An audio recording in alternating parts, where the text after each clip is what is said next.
one. We've got UCF 6-point home favorites, 6.5 actually, depending on where you look right now. The total currently 61.5 across the board in this game. Louisville certainly a candidate for maybe one of the worst team performances of week one. It was just an absolute debacle for them against Syracuse.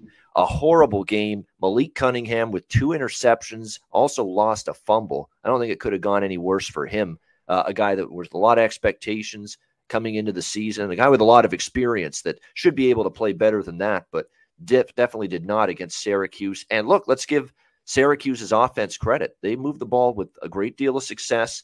Garrett Schrader, the quarterback, looked solid for Syracuse. Tucker, the running back, just incredible. A great running back for Syracuse, ran the football effectively against that Louisville defense. And then, of course, and Robert Anaya, the new offensive coordinator, man, a guy that did a great job at Virginia with that offense last year. Look at how explosive it was with that Brennan Armstrong passing attack. Robert Anaya was the architect of that, the OC there. He goes to Syracuse, and already you're seeing that this could be a better offense this year, and Louisville just couldn't do anything to stop it last week. So it's a bounce back spot for Louisville. Central Florida, now look, they had a very easy week one game. They took care of business, but I'll tell you what, even though it was an FCS opponent for UCF, John Reese Plumlee looked very good, very comfortable in this offense, looked like he was very well acclimated, a perfect fit, in my opinion, for Gus Malzahn and what he wants to do, a run-oriented spread, up-tempo offense, but with a mobile quarterback element. That's always been key. That I think Gus has had his best offenses going back to when he was with Auburn, for the quarterback that can move, and John Reese Plumlee can definitely do that for UCF. So I'll be honest. I mean, it's you don't want to overreact to Louisville being that bad against Syracuse. It's one of those weeks where you don't overreaction versus underreaction. But to me, after what I saw against Louisville, I think UCF's right there with Cincy and Houston in this conference.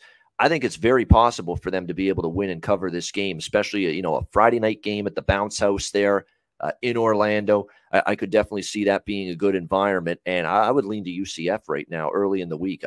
That was an alarm bell type of performance from Louisville. Connor, what are you thinking here, Louisville, UCF?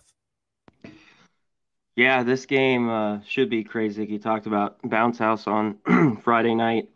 Louisville with Cunningham, the 3 turnovers. It's the good and the bad with him. I don't know, like, it's been this way for 3 years now.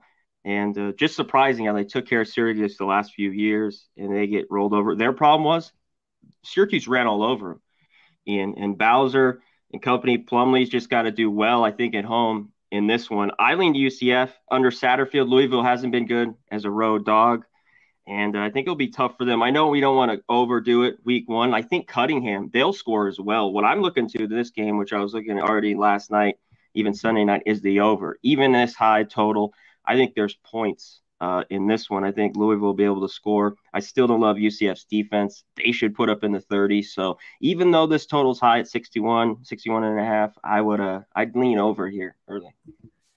Yeah, leaning toward points being scored, 61.5, the total here in this game. And again, UCF laying 6.5. So Connor leaning over. Early in the week, at least, I'm leaning toward the home favorite here. I certainly think UCF could be able to win this one by 7 or more. A lot of people were high on Louisville. I wasn't one of them. I was taking more of a wait-and-see approach, and I didn't see a whole lot from Louisville last week against Syracuse that impressed me.